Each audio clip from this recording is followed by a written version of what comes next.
We are live, so you're good to start the meeting. Very well. Then I am Michael Marnick, and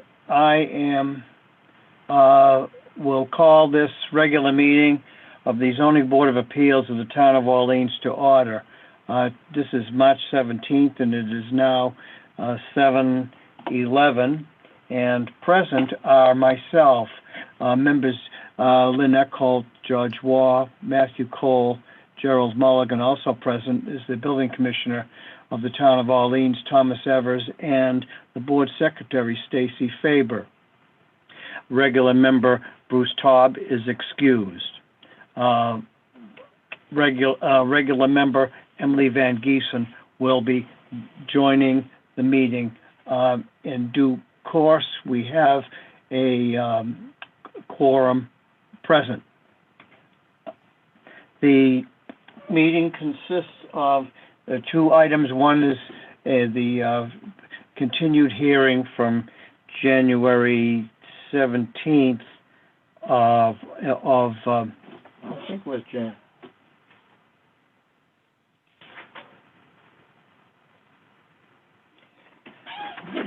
Meeting partially, the hearing was partially commenced in January, subsequently at the request of the petitioner continued to February 17th, subsequently continued until tonight at the request of the petitioner.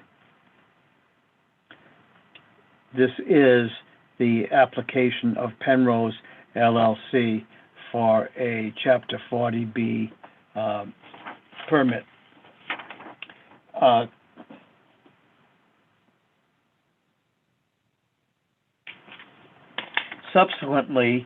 Subsequent to the original hearing, the zoning board circulated a request to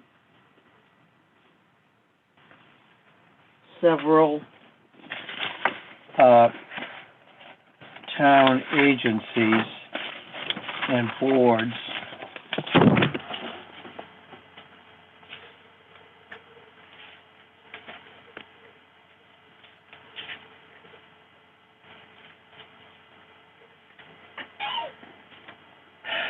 requesting commentary, and has received responses from the Council on Aging, the Affordable Housing Committee, and the Police Department.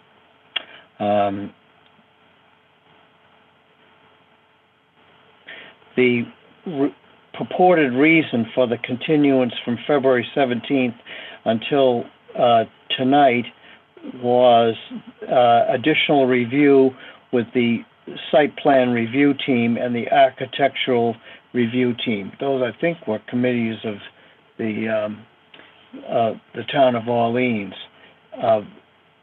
Plenary action resides in the Zoning Board of Appeals, but as a matter of courtesy, we sought and solicited comments from the other appropriate agencies from the town.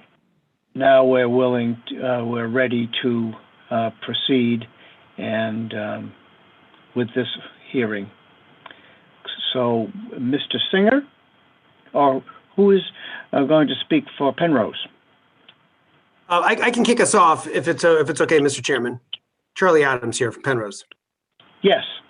Great. Hey, Michael, can I just, anybody for Penrose that should be in, can you just raise your hand if you're still on the attendee side so I can easily identify you? Yeah, so I can, let's see, it looks like we're missing Michelle Crowley. I don't see her, and Joe Henderson, Rich Clater, yes. Is Joe joining, Rich and Joe joining? Joe Henderson and Rich Clater, I'm not sure if they're both. I think so, joining. yeah, a couple of people raised their hands, so I'm letting them in now. Great. Yeah, And Joe should be here too. And I think we need, I think I saw Andrew Singer, didn't I? Where is it? There you are, right there in the middle. Right there in the middle. I feel like it's like, what's that show? The Hollywood Squares or something? I think I'm dating myself, aren't I? When I say Hollywood Squares, nobody knows what I'm talking about.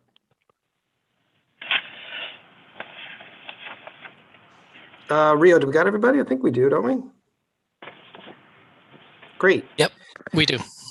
Great. Okay, so thank you, Mr. Chairman. I'm just going to kick off a few introductory things. Then we're going to turn it over to our design folks to go through it, and then Andrew as well will talk about any of the legal aspects. But Mr. Chairman, you're absolutely right. We originally were here in January.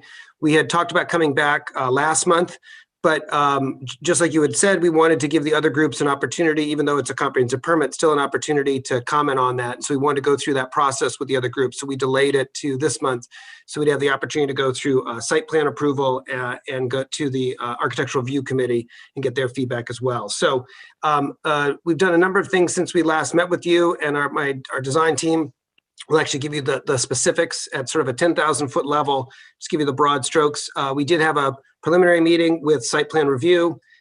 We got their comments. We then had another meeting and a subsequent meeting, a final site plan review, and got their approval. They voted on it with some conditions.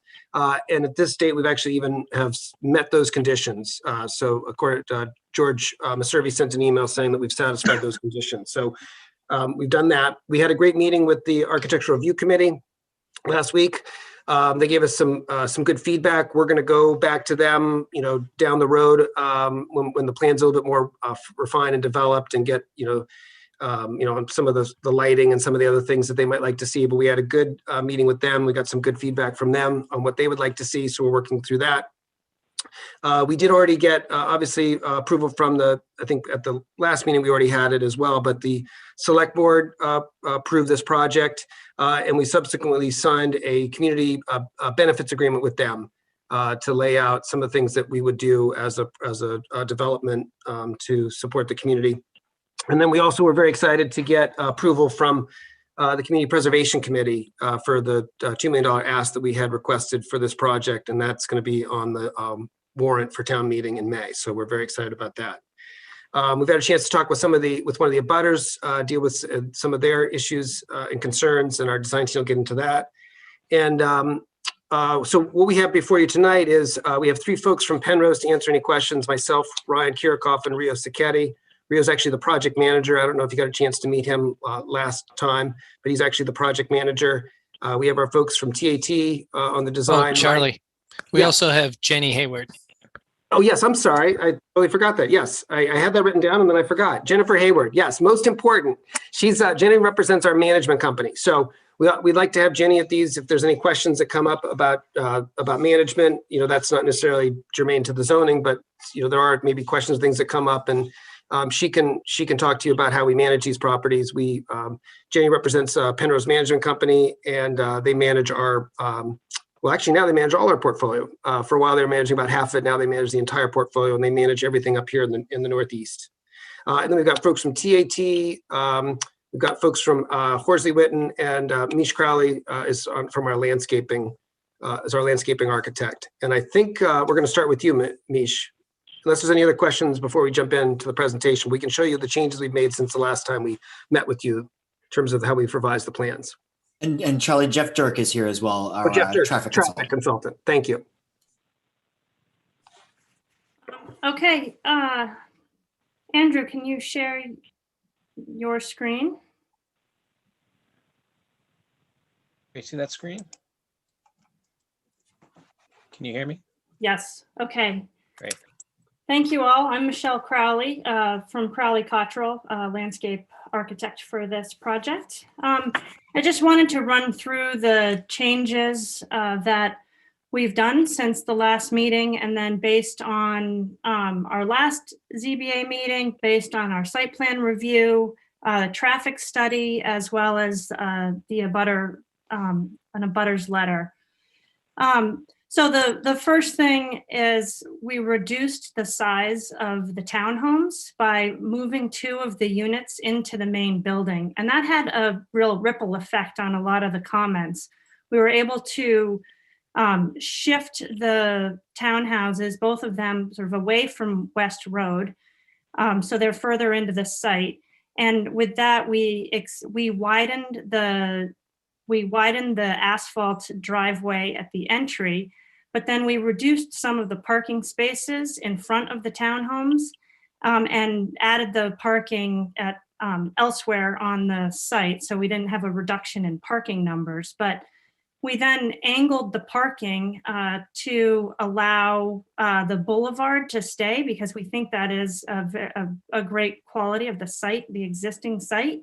So we've angled the parking, and we've extended the boulevard a little bit. And then we're showing a turnaround actually right at the end of the boulevard, so that any of those cars that are angled can just turn around right away and then exit, rather than going into the site. So moving sort of into the site, we've added 4 electric vehicle spaces. We've also added a trash enclosure on the north side, and it's sort of a central location for the property. Also along that north side, based on the butters letter, we have added a buffer of evergreen trees and or shrubs. There's quite a lot of existing trees there. And so the area shown in the sort of darker green all the way up to the north, where you see the letters D and E, but right behind the townhouses, that color around the property is all showing where the existing trees and vegetation is going to remain. So even along the north side of that parking, we have a little bit that's within the property that we would like to try to keep as many of the existing trees as possible. Moving also then to the left, we've added, the fire department requested a fire lane coming into the courtyard of the main building there. And then we've also added a fire lane around the entire building by using a checker block grass paving. It's a concrete checker block, and they've approved that. So it won't look like a road going behind. We just have a pathway still behind there, but the pathway will be inside the reinforced lawn area by the concrete. And then the last thing that came up was knowing what some of the planting was. And so we've got a preliminary planting list here. That's just showing examples of some of the trees and the shrubs that we would be using. And we're showing the example of how big they're going to be when they are installed. So like we would use native plants. So either oak, red maple, they would be going in at like 3 to 3.5 inch caliper. So that's the size of the trunk. So those are decent sized trees. And then we're showing that they will get to the different maturity heights. This of course varies, mature trees vary depending on the soil and the light and everything, but the canopy trees, get to 45 to 60 feet, some get to 80 feet, but that will, I don't think any of us will be around when these trees get that big. And then the flowering trees, they max out usually around 35 feet. In general, they stay more like to the 25-foot range. And then we just showed an example of the other shrubs, as well as some of the ground covers that was asked for before. So I believe I have hit, everything. If I forgot something, Andrew can maybe pick it up. Hey, Mish, the electric vehicle, you want to point out the electric vehicle spots? Yeah, it's right there in the center. So again, a convenient location to either the townhouses or the main building. The 4 units are there. So if that is it, I'm going to turn this over to Andrew, and he can then walk through the floor plans and the architecture.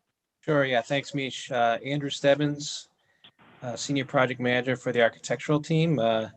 Nice to be back. Done a lot of work, gotten a lot of great feedback from January till now. So I thought I'd run through real quick about how the plan changed from the townhouse to the flats. And then I thought I'd run through some of the some of the elevations. We hadn't presented elevations before. Townhouse buildings changed, so we redesigned them. And, we had developed some additional exhibits from January to the time we met with the ARC recently. So I thought I'd give you guys a rundown of what that looks like in a snapshot.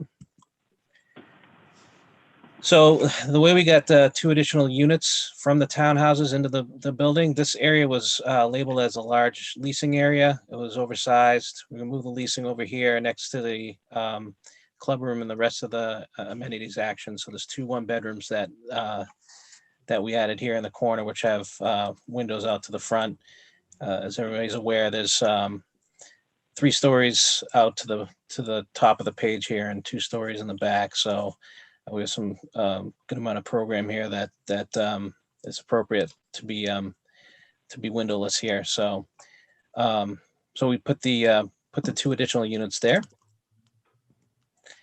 Townhouses, really simple, just diagrammatically. These were 5 wide, so it was 1, 3, 1. Reduction down to 4 units for each, and we felt like it was a real win for the disturbed area and the covered area on the site, and really helped with the parking and the queuing from West Road to the initial parking. And also we felt like it's a win for the building massing here. We like to have these buildings not look like a bunch of chopped up individual townhouses. We sort of mass them and design them to look like a tied together structure, and having the 4 bays across we felt worked very well. And I show you those images. So I'll run through a few of the images from the ARC presentation, just really to go through the approach on the facade design. So as many may be aware, I think we may have mentioned this before, the existing buildings here in the red and the blue, the very original building is this in the red, and the very original front entry here is in view here. So this is actually an existing picture here. And then around the back, the new main entry for the building was around the back, around this 3-story portion here. So generally, we're very excited to take this project on. We've done a ton of rehabs. I don't know how many times I've rehabbed a bank building, but I will say it's very well suited for residential use. It's obviously doesn't look like a bank, doesn't look like an office, and it's also, we felt like it was really well scaled. The trim areas are really well scaled to the building already. And after looking at the building, we were going to keep some of the existing brickwork. Largely, we were replacing the exterior walls to add insulation for the residential use, because they are not up to the current codes. But we do have some limited areas. This is like a stairs you can see here. And we have the entryway, which really isn't, the front entry is not, there's no units there. So taking the opportunity to keep that, the existing brick and the trim that's there. And that sort of drove what our thoughts were. And then we, from January, we did take these diagrams and we checked out and looked at some unit layouts just to see how many more new openings we would need. And really found that we needed not as many as we thought we initially would. We have one here in the front, a couple in the back, and then some over on the right side here. So we did not keep this brick because we were going to be replacing those windows with wider openings, but we were going to keep this existing brick and the existing brick in the front here. So generally, really keeping the same approach with this sort of Georgian neoclassical entablature, pilaster look, replacing the existing windows with new high efficiency windows, doing a few modifications to work with the new program, removing a window and replacing it, but really replacing these white areas with back with PVC. And then the thought was to darken up the existing color a bit. The color is a very, very light gray. We're gonna darken up a bit. We feel like gray is a great a fantastic New England color. It's great, makes a great backdrop for landscaping, and it's just a really great color. So the whole building is a single gray. So we thought to create a bit of interest, we would do an alternating color of like a bluish gray at these accent pieces. So we're looking at this elevation here is along the back, just a good example of the existing building to the addition and where our approach is here. So we have these existing roof lines and these pilasters. So we felt like it would be appropriate to, as we continue the addition, to maintain that rhythm and that treatment and the floor lines. Obviously the floor lines, maintaining the floor lines is important for accessibility, which is important. We also maintain the roof line to make the building hang together, even though it might be a little taller than what we normally would build if we were building this new. Here's a view of the front. Like I said, we're maintaining the existing brick and trim areas here, which also helped our decision to stick with this deep entablature. Here's a view turning your head to the right. So here's another break between the existing building and addition. This was the previous brick area. We're going to be doing one of the accent panels here. Oh no, I don't know. Behind here, and then we have the addition over here, and you can see on the very far right side. So on the existing building, we have an end of masonry, and we plan on doing the same, or proposing to do the same on the other end of the proposed addition. We'll show you in 3D of how that sort of ties the building together. And then here's here are the townhouses. So we have a 2.5 story, sort of a 2-story with an occupied roof line here, keeping the spring points down of these end gables to keep the scale down. Like I said, the building reads as one mass. Each unit gets its own entry. They do share an entrance porch. But continuing with the same idea of having these gray and blue gray. And then we added these panels between the windows to somewhat mimic what was going on in the other flats building, so the property would sort of hang together in a subtle way. So this is the materials board we submitted. This is obviously subject to change once we get our final manufacturers sort of picked out. So we have we had 2 options here, a vinyl option and a fiber cement option, depending upon the ability to fit one or the other under the budget. And we have vinyl windows, and then the trim would be PVC painted white, and then the roof would be asphalt shingle, which is what's there now. And then the brick wood, here's actually a snapshot of the existing brick, and we would be matching that for the new. So here's a few 3D images coming into the site. So this is on approach. Coming back in, you can see the end of the existing building here on the left. In the middle, you can see the entry piece of the existing brick, and then in the far right here, you can see kind of capping the building and letting it all hang together at the end of the facade there, like the existing does. And as you can tell in these images here, there's a lot more life. No one portion of the building is really too long. So in real life 3D views, there's a lot of modulation, undulation of the existing building. So we felt like it's very well proportioned. We're really happy with the way the addition sort of angles in and creates captures and creates this outdoor room for the residents in the front here. And then as you swing back around and look back to your left, the existing front entry is in view here in the center. And then on the right side, we have the club room entry. And then we have the rain gardens in front.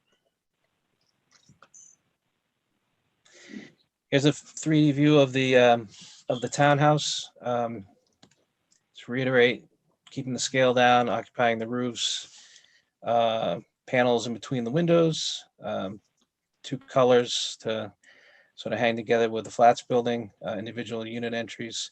Some great comments from the ARC that we'll look to incorporate. They looking to have some paint colors on the doors, which we agreed with, perhaps getting rid of some of the center trim here. So it's really good feedback, and look forward to to meeting with them again when it gets farther along and into the process. And that is all we have for the presentation. I'm gonna try to flip it back to the front and the plan.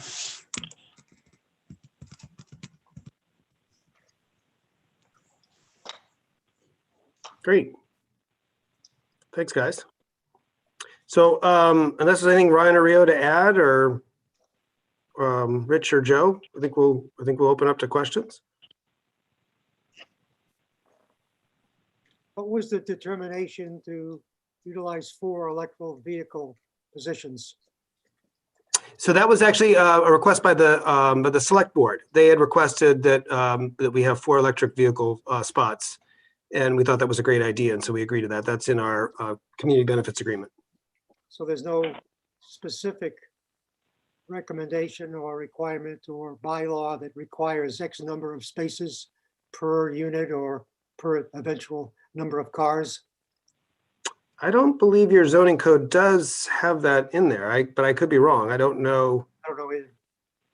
The other question about that is, why are they all stationed in one particular spot rather than maybe spaced out 2 to 2 or some other fashion? Well, I'll let the engineer speak to that, but I think we probably want to gang the actual charging stations together for economies, for cost savings. So why not put it in the middle or someplace rather than at the end, where obviously more people are going to have to walk toward that area than if they were centrally located? Yeah, I don't know if Rich and Joe, I don't know how much we drilled down on this, if there was a specific reason we put them there. Hey, Sally, I can talk to Go that. ahead, Joe.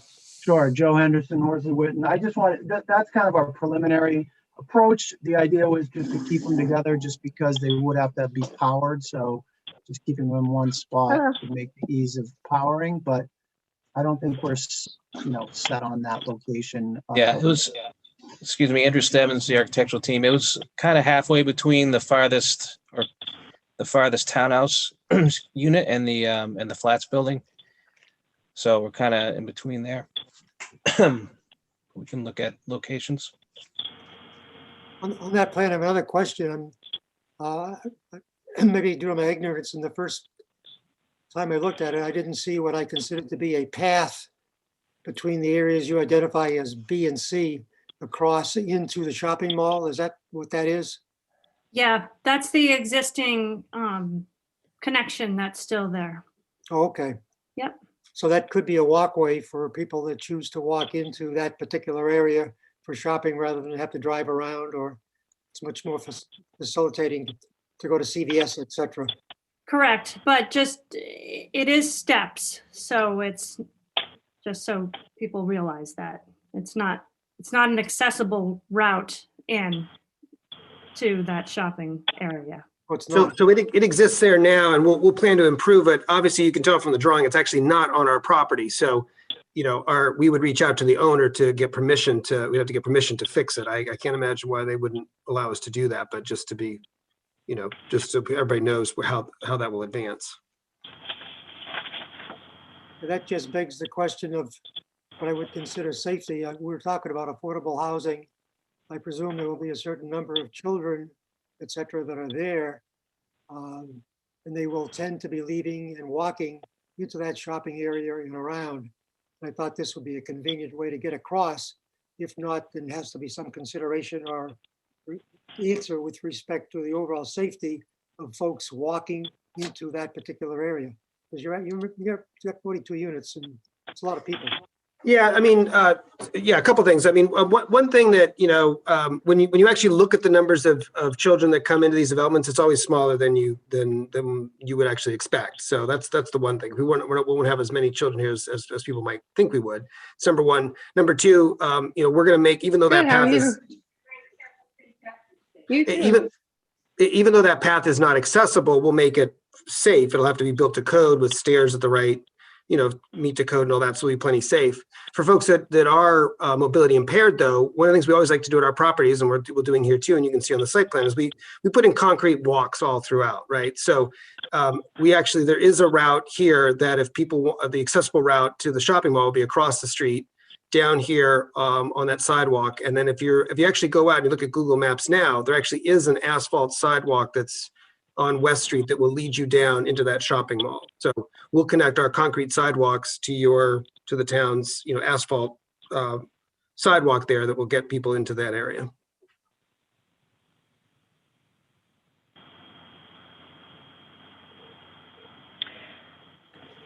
Let the record reflect that the zoning board is in receipt of a 3-page letter from the Cape Cod Commission dated February 5th, 2021, which notes in part that there is a restriction on a portion of this site which requires the area to be reserved as either natural or landscaped area.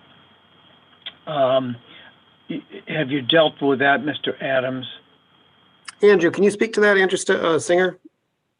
Yes, thank you. Andrew Singer for the record. I have spoken informally about this, and we are going to look at that restriction, and to the extent it needs to be modified or released, we will work on that. Very well. Otherwise, the tenor of the letter is laudable for the Penrose project. It also notes in part that there's a single row of 10 parking spaces in front of townhouse number 1, which would be visible from West Road, and if feasible, shifting some of those spaces further back from West Road may help to preserve the existing character of the roadway. Ms. Crowley, didn't you speak to that originally? Yeah, this new design has shifted them quite far from West Road, and so we could add even more trees. But the original one had the townhouse and the parking was much closer to West Road. So it looks like you gave up 2 spaces in that transition. Yep, and we moved a couple spaces further into there, but yes, we removed spaces as well as pushing it in. And just to be clear, Mr. Chairman, I mean, I think it was one of the feedback we got from you folks at the last zoning committee meeting about sort of the tightness of that entry and, where the parking was, and then the Cape Cod letter. So that was very purposeful. That's why we reduced the number of units from 10 to 8, which allowed us then to push the parking further in to deal with that kind of congestion at the front entrance. So that was very purposeful why we did that. Very well. Then I think that you've dealt with the reservations or comments of the Cape Cod Commission, and you're probably pleased to have the letter of support. To the extent that the Cape Cod Commission is just marginally involved, mainly because of that restriction, I think. Now, what dealing have you had with the trustees at Landing's Edge? Yeah, so January. Yes, we got the letter. When we got the letter, we immediately forwarded on to the design team, and so they've addressed those concerns. And I think if you go through the items in the letter, you'll sort of see that each of those has been addressed through the change in the design plan. I also had the opportunity not just to have the letter be addressed by the team, but I reached out personally to Sandy, who wrote the letter. So I had a chance to talk with her and go over her specific concerns. I guess it was a week ago or 2 weeks ago, and she was pleased with what we were trying to accomplish here. And she and the condo association will be people we'll stay in touch with as the deal progresses, because they'll be our neighbor, and we'll stay in touch with them as we move forward on construction and move the plans along. So, but she seemed that she was seemed satisfied with the way we were headed with her comments. If we can, maybe we can check that box. Is there anyone present from the landings edge area, or speaking for the Board of Trustees wishing to address the zoning board tonight? I have 2 people that have their hand raised. Or several Then will you people. admit, please? Yep.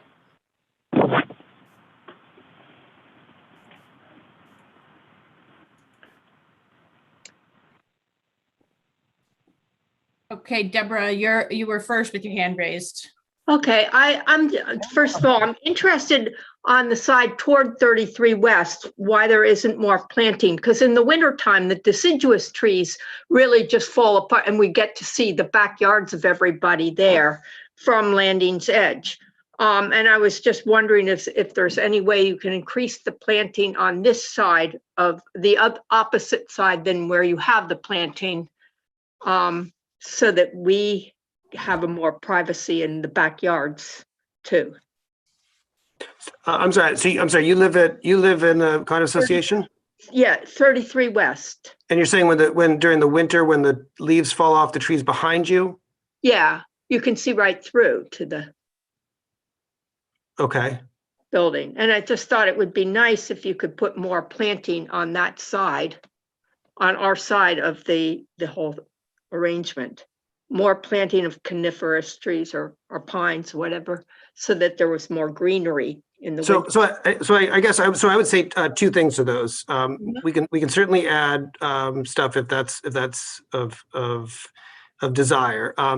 The one of the things we're trying to do here, though, is we're trying not to disturb. I believe the area you're talking about is up around where D and E is. That's the area we're trying not to disturb, to leave the way it is.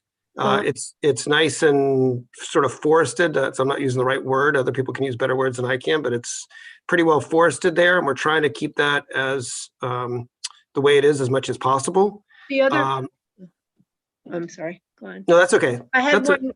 That's adequate. Thank you. Okay. There's another question I had. Is this a done deal? Is this basically, not something that we can, raise questions like about the added population right there? I mean, that we're getting very populated in this area of town, and for the people who have houses here, it kind of lowers our value. And I'm just wondering, is this kind of a done deal and not worth discussing that? No, ma'am, I'm Michael Marnick, and I'm the chair of the zoning board, and this is an application, and this is a hearing, and it's not not at all a done deal. We've solicited, the zoning board has solicited input from many of the town officials and agencies to comment and consider some of what you've just started to raise, and that's always subject to comment.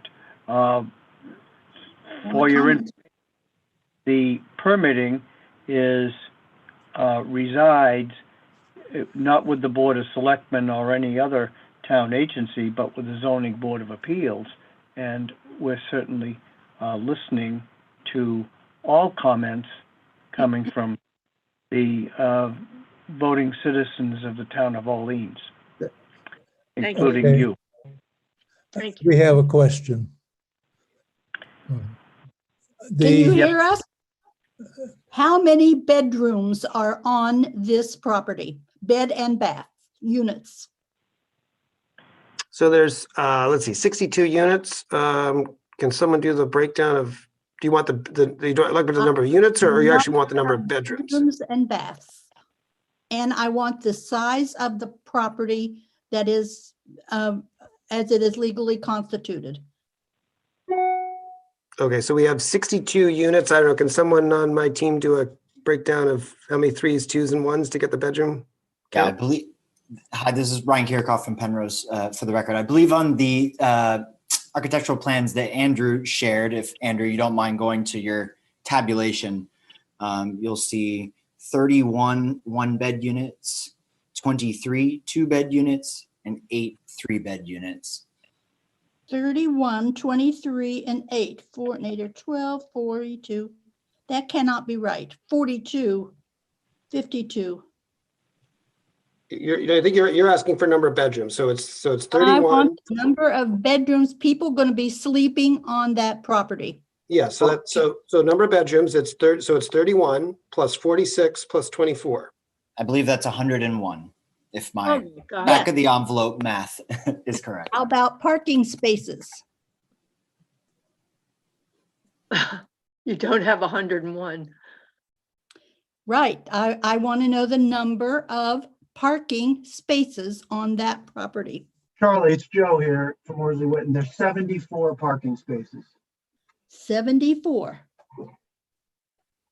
And this is Andrew Singer. Just for clarification for the public, the number of parking spaces in the town zoning bylaw is based on per unit. It is not based on per bedroom. And so this was designed to meet those requirements. I understand.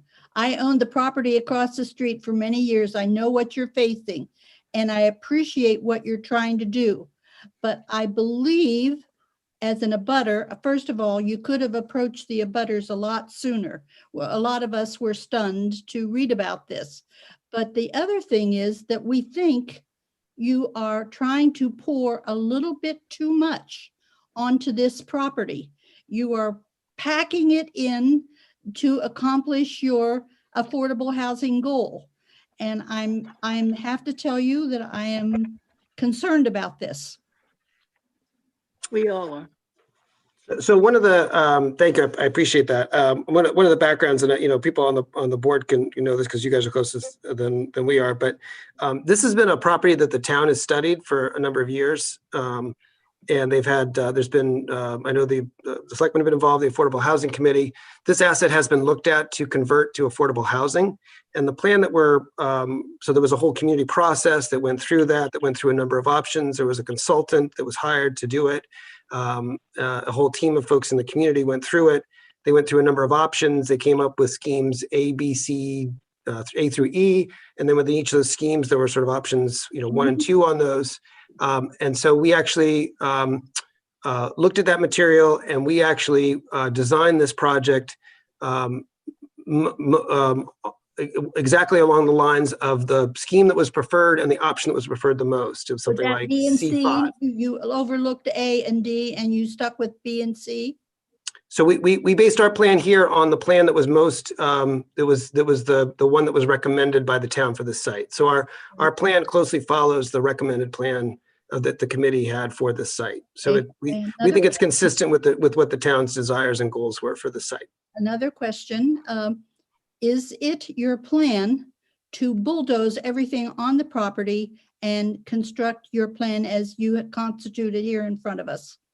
Will there be removal of everything on the property to construct this? Yeah, so I think if you look at the plan, I don't know if you, can you see the screen? Are you able to see the screen? Yes, I can. Okay, so on the screen, Andrew, can you put your cursor over the building that currently exists? Please? It's right here. Yeah, yep. So that building currently exists. So we're going to renovate that building as it is. So we're not going to bulldoze it. And then we're going to add this L-shaped leg to it, which was actually part of the plan that a variant of part of the plan that the city had, city, I apologize, the town had looked at. And then the townhomes, those are going to be added. So but the place where you see the dark green on the site, that's going to stay the way it is now. That's all. So no bulldozing over there of any kind.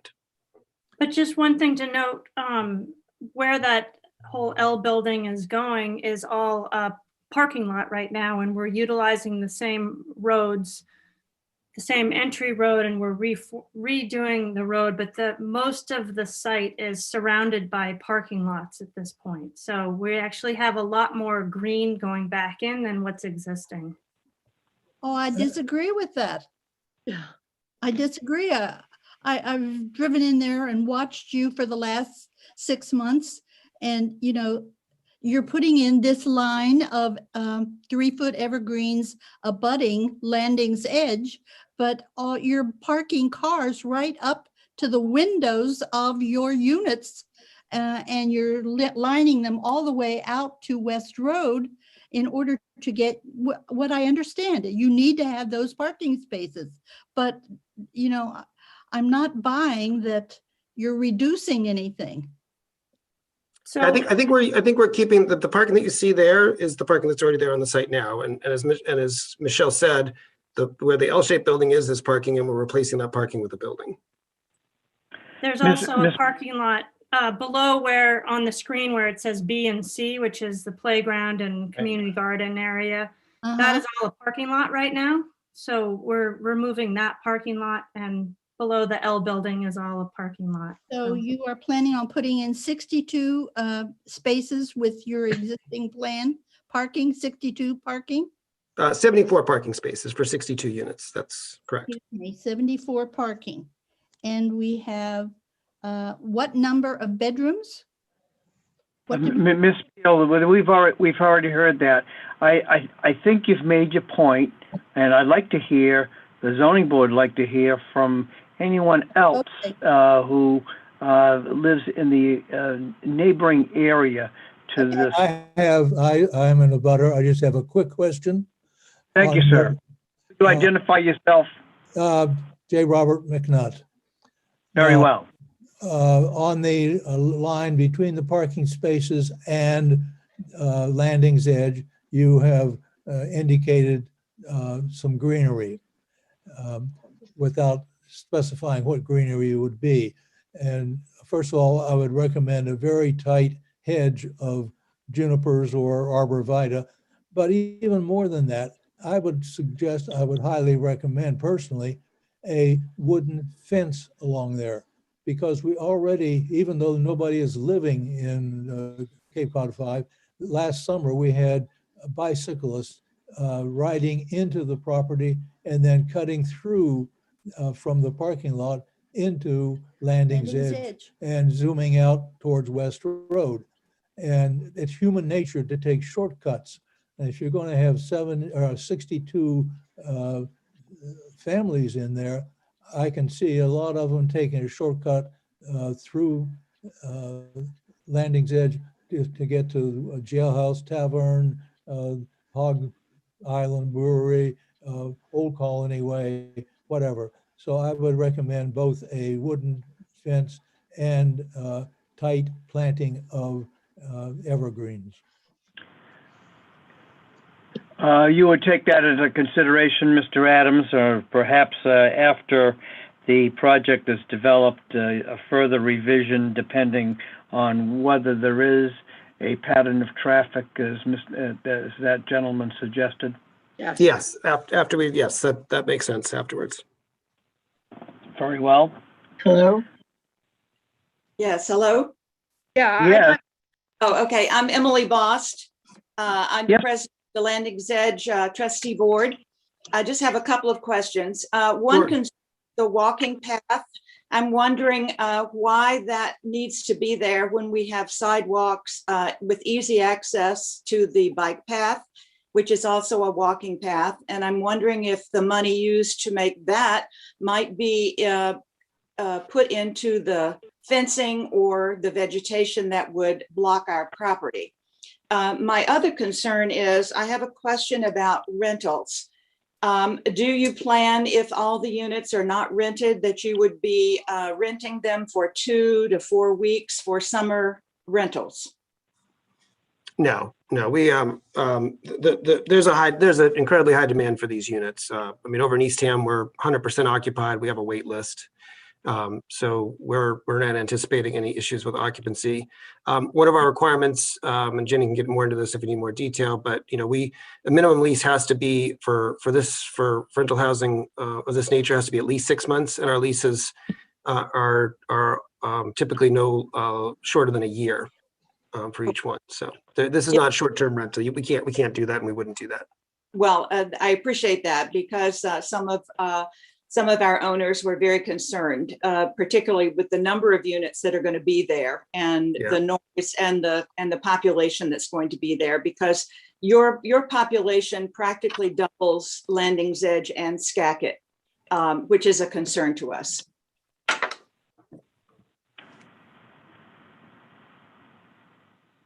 Very well. Hello? I'm looking for any questions from my colleagues on the zoning board of the applicant.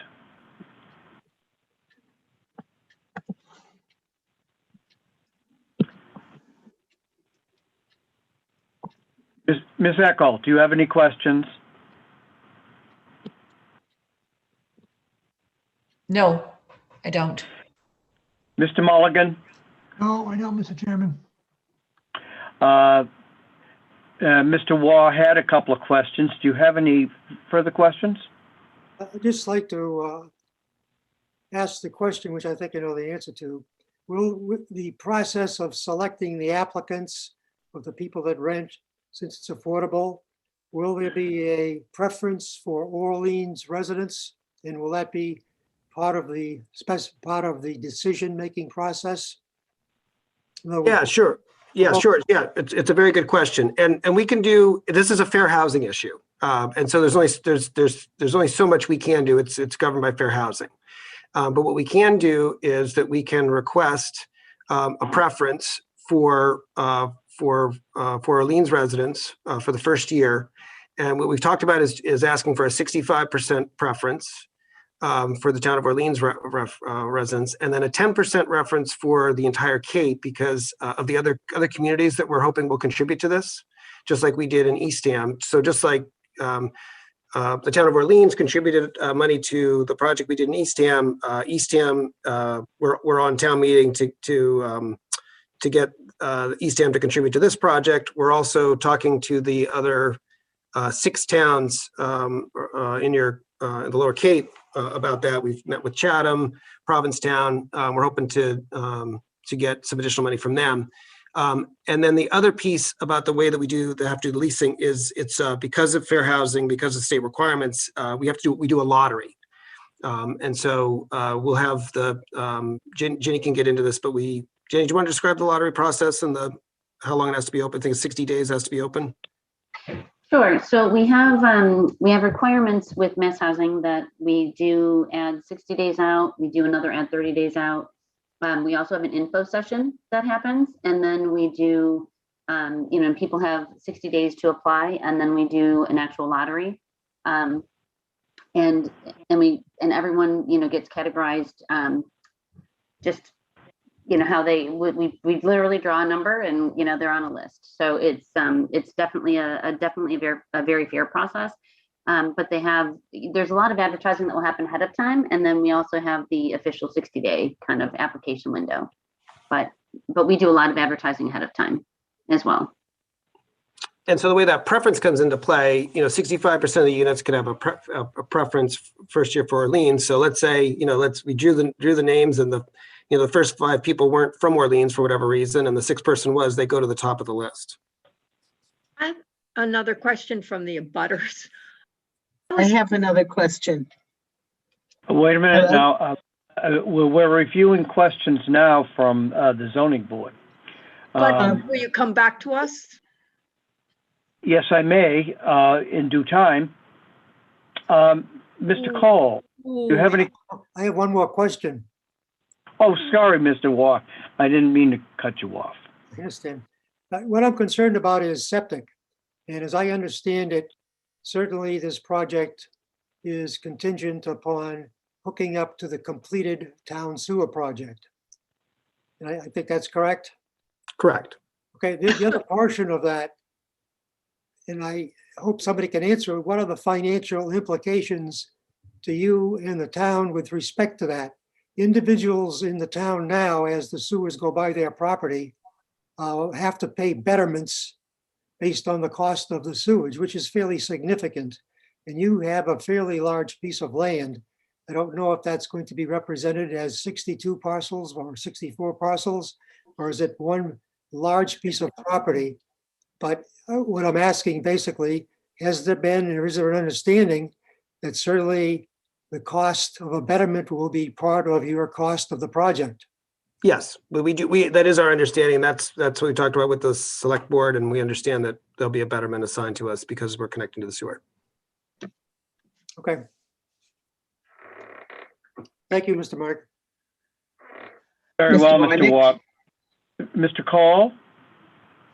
Thank you, Mr. Chairman. I think what we have before us is a really great plan that responds to the plan that the town put forward and a lot of questions along the way. And so last hearing, I had a much longer list. I think it's down to 5 items I have questions on, and one, I guess posing to the applicant how we might address these either through conditions or some other mechanism before we finish up here.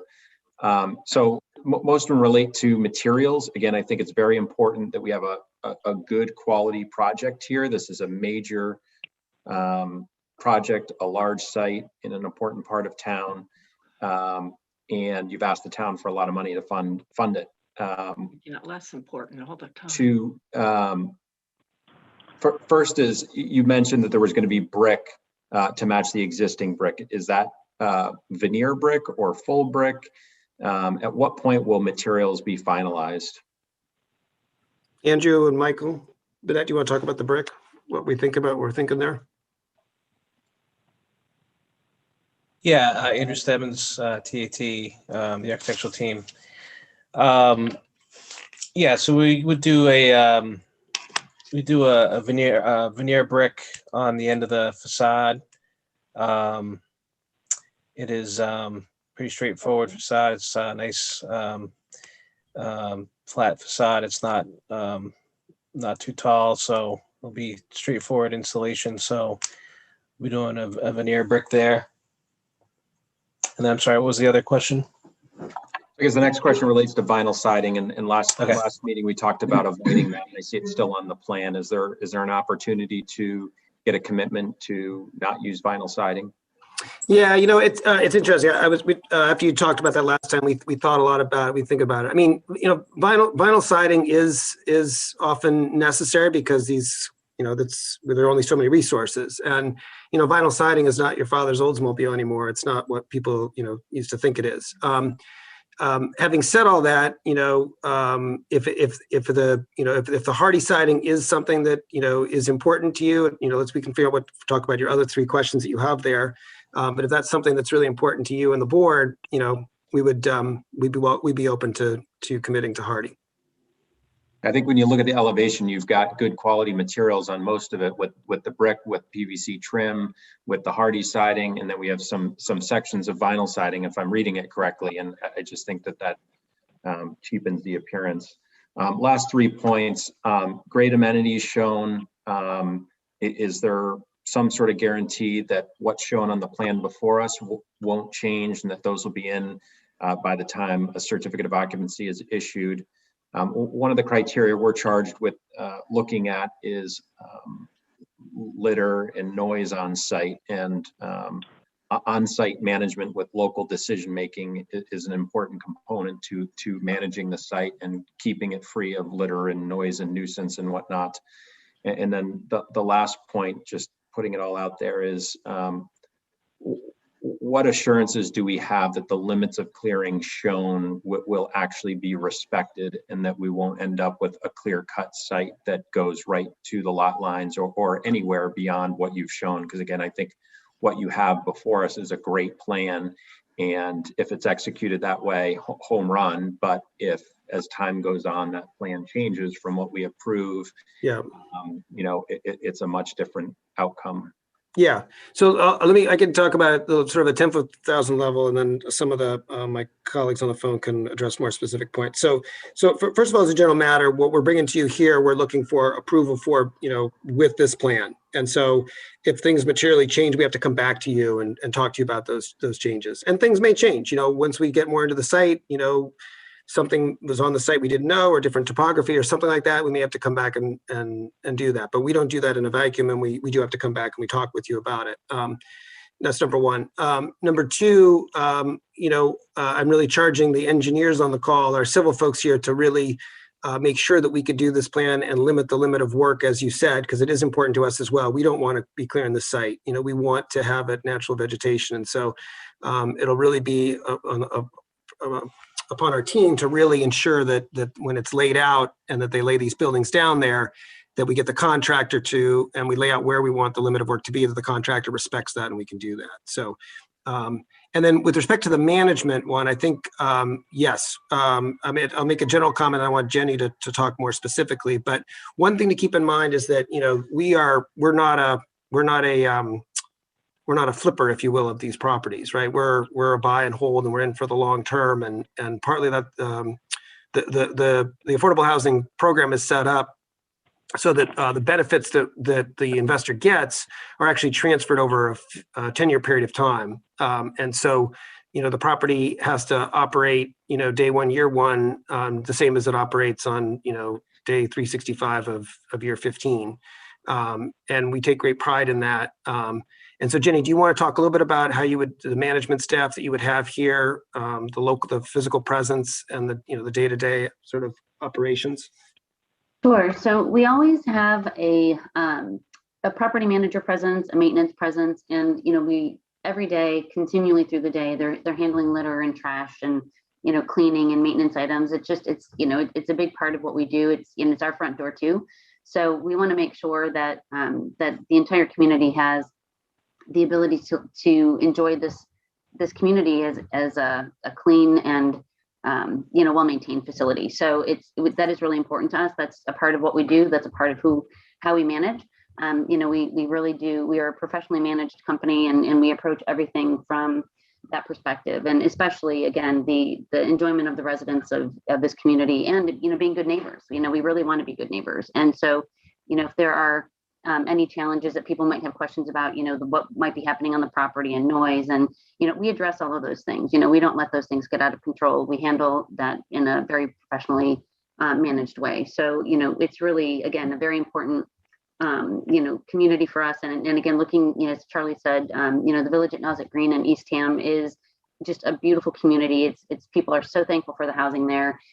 It's just a quiet little, just, you know, fantastic community that that runs. It's clean. You know, it's a beautiful, beautiful site. So I would really encourage anyone to drive through there, because it really is just a gem. And I would envision this being the same.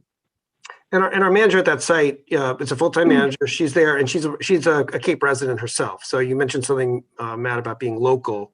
You know, that would be, you know, we would have that same sort of presence. We would have a local person managing. Yeah, I more mean local decision-making. So, you know, we're not waiting on a return call from Philadelphia when you know, you need to change. Oh, no. Yeah. You know, sort of management. So I think all those. You have my personal cell phone. So you can, I find all those responses satisfactory. So if there's some way that we can codify that into either the application or you know, eventually into the minutes of this, I think that would be important. Last question, I think we'd all benefit from is where do we go from here? At what point do you own the property? And then at what point does construction start? And what happens with the property in between? Again, sure. Going back to, you know, does it become an abandoned use for you know, 12, 24 months? What's that timeline look like? Yeah, no, those are good questions. Yeah, so big picture, you know, we have a purchase and sale with Cape Cod 5, and that's in part why the contribution that we're looking for is so large. You know, typically when we do these developments, the land is you know, phenomenal value, or it's vacant land, it's land by the city of own. This is a real asset, and so that's in part why the contribution is what it is, and we appreciate the town being supportive of that. So we have a purchase and sale with the Cape Cod 5.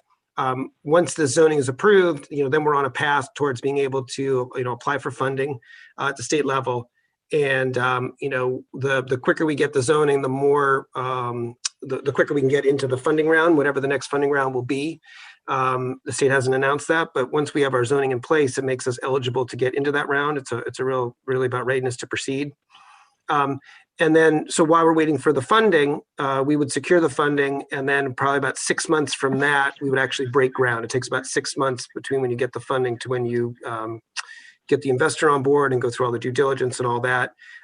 The building, you know, we haven't worked through the specific details with Cape Cod 5 about how that building would be protected, but obviously it's in our interest to protect it, because we can't have it deteriorate while we're waiting to renovate it. So we'll be talking with them about making sure that the heat's on, the pipes aren't bursting, all that, making sure that it's, that security's on there. And so it won't be an abandoned property in that sense, if that's helpful. Very helpful. So it sounds like 18 months is the earliest that anything would be happening on site, and there's correct just that yep. period of time. Yep. And just in terms of your, I mean, that we will take possession of it at the time when we close. So Cape Cod 5 would still be the owner of the property, and any kind of ordinances you have about keeping properties neat and clean and all that, they would be responsible for that during that period of time. Okay, that's all I had. Thank you. Yeah. Hey, may I ask any question? Yeah. Who is speaking? Sandy Chernick. Yes, ma'am. I noticed that you were an attendee, and your name was mentioned earlier, and I'd like to hear from you on behalf of the board. I heard it, so you weren't talking behind my back. You just got to the topic of construction. Will there be restrictions on the timing and the noise during that construction? Yeah, we have to follow whatever the town ordinance is. And I don't know what it specifically is, but whatever the town allows for start and ending of construction, we have to follow, and we will follow. Okay. What about these townhouses? Are they affordable housing? Yes. So all of this we consider affordable. There are units at different AMI levels. Some are sort of considered workforce, and some are affordable. But those are just names that are on there because they're tied to certain funding sources. But they're not much more expensive. No, they're all affordable they're all affordable up to what we would call 110% of the area median income. So there's no potential for you to not include those, to eliminate those? No, I mean, we don't have any, What about the area behind it where there's a path and it's marked E on the diagram? Yes. Is that cement or pavement underneath? Mish, what, you want to talk about that pathway? That is I want just, to know what it is. Is that that's all? it's just a dirt, it's just a forest trail. It's just a trail. It's not paving at all. It's a very light touch. We're not doing any trees, so it's just a little walking trail for the residents. How close is that to the buildings in Landing's Edge? Oh my God, I mean, look, you can't even see the picture. You can't even see the Landing's Edge on this drawing here. Sure you can. You can see a house well, you under can see it there. underneath the legend. It's right there. It's, I don't know. So, How many feet away is it?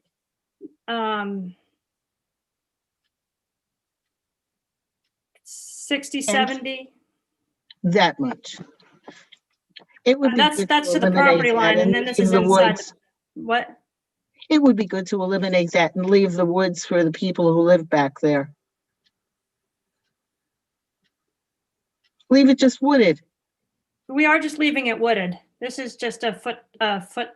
It's a footpath, and it's a nice amenity for not just the residents here, but other people. I mean, our site is open to the community, and so it'd be great. People walking there can, they want to walk their dogs and walk through there. That's through the woods. We're trying to keep that as a nice amenity for the community. All of that dark green is naturally wooded area that's going to remain. Yes. You've made a commitment to do that. That's wonderful. What about the lighting? The parking lot lighting is now, it filters into Landing's Edge. Can that be turned away from our buildings? Yeah, we're required to not have any light spill off our property. Okay. Thank you. Thank you, Ms. Chernick. I checked the attendees to the meeting, and I noticed that let the record reflect that Emily Van Giesen, one of our zoning board colleagues, did join the meeting and is present. I have also an email from Alan Clennon, who planned to attend our public hearing, and I know that he was at least 10 minutes ago present. And would you wish to speak to the board and the public on behalf of the Orleans Affordable Housing Trust Board? Yes, Mr. Marnick. Can you hear me? Yes. All right, thank you very much. My name is Alan McLennan. I am the chairman of the Orleans Affordable Housing Trust Board. And I want to report to the Zoning Board of Appeals that at its regularly scheduled meeting held on March 16th, 2021, the Orleans Affordable Housing Trust Board voted unanimously to support this 40B application submitted by Weston Skakit LLC, part of Penrose Holdings LLC, for the Cape Cod 5-cent savings bank property at 19 West Road, currently before the Zoning Board of Appeals. The trust, we have been involved with this project since the trust was organized in January 2019. We have worked closely with the Orleans Affordable Housing Committee and other town officials to bring this development of affordable housing units to the town. Now that the proposal has received approval, as noted earlier, from the Site Plan Review Committee and the Architectural Review Committee, we feel that this application should be approved. And I noted that I plan to be in attendance. I would just like to add one other thing, Mr. Chairman. The Orleans Affordable Housing Trust was created by the Orleans Town Meeting to provide funding help to create affordable housing in the town of Orleans. And our efforts continue to do that. The town meeting, the voters of this town voted several years ago for a general override to tax themselves an additional $275,000 a year to be expended by the trust to try and create affordable housing. The trust in this project has provided the funding to do the feasibility studies that tested the various alternatives that Mr. Adams noted that they had selected. And we are supportive of this project, and we hope that you, through the 40B process, will grant the necessary permits with the appropriate protections, as you have talked about tonight. In addition, I would note that the trust unanimously supports the efforts of the Community Preservation Committee, which will be presenting a proposed funding article at the town meeting to appropriate $2 million to go towards the town's portion and participation in this project. And I would just note for the record that the town's participation of $2 million represents slightly over 7% of the total development cost of this project. And so the town is moving to create 62 additional units of desperately needing housing on this site, and we hope that you will support it. Thank you very much. Thank you, Mr. McLennan. Can I speak? Butter? I have a few other comments, Ms. Beal. Let the record reflect that the zoning board is in receipt of a response from the Council on Aging, which supports the application of Penrose LLC. This was in response to the zoning board's solicitation of remarks. And the additional comments are as follows. The COA board urges the ZBA to designate several affordable housing units for seniors with first floor living and handicapped access. There is currently a 5 to 7 year waiting list for senior housing in Orleans, where 55% of the population are older adults. I also note that a solicitation for a response was received from the police department. Is there anyone present wishing to speak on behalf of the police department. The police department reported no comments will be attending /Zoom. That was when we expected the continued hearing to be February 17th, and noted the following concerns: traffic safety on site and or surrounding area, and emergency egress and access, and no other comments. Let the record reflect that a lengthy 200, I don't know if it should be part of the record, but if I will attach it to the record. A 299-page report, was it, I think, in the nature of a groundwater study. Is that right, Mr. Adams? I'm not sure what you're referring to. This is Andrew Singer. That is the drainage report. Oh, the drainage report. That will be attached as an exhibit. Mr. Singer, do you want it? That is fine, Mr. Chairman.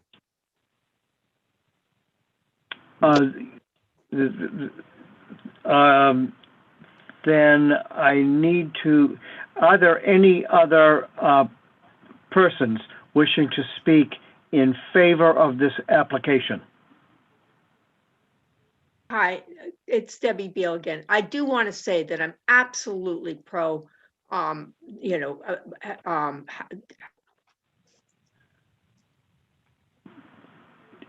Ms. Beal, we're recognizing you now. You can continue. I think she muted herself.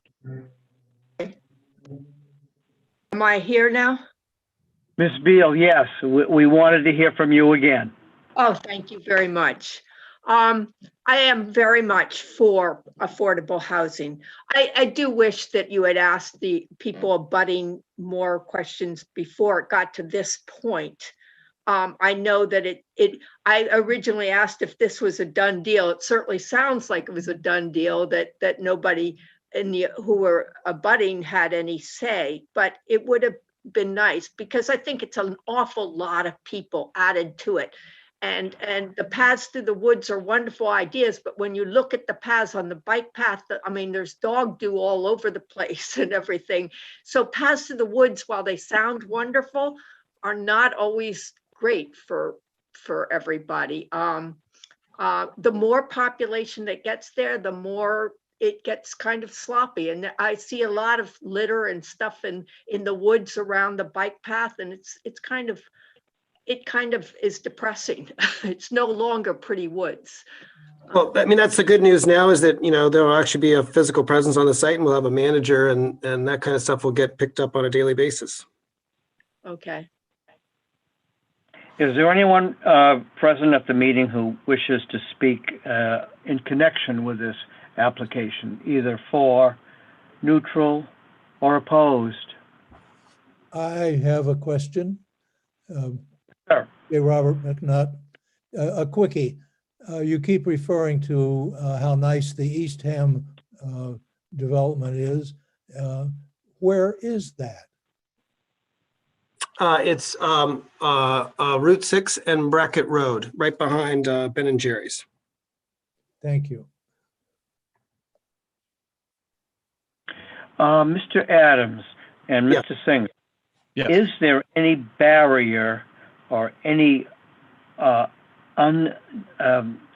unfinished work that needs to be done before the zoning board proceeds to vote and decide this application? This is Andrew Singer, Mr. Chairman. I do not believe that there are any barriers or legal impediments to proceeding.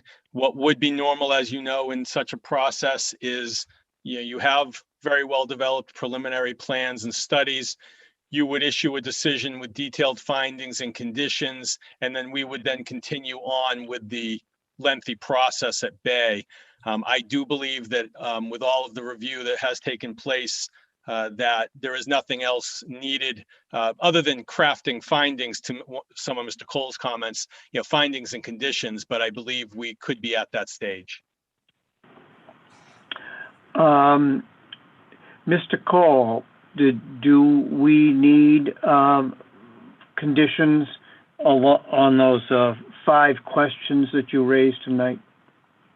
I'd like to see something more substantial than just the conversation here that'll go unnoted otherwise. So I think given the investment, given the size, it would be nice to have some assurances about materials, amenities, on-site management, and limits of work.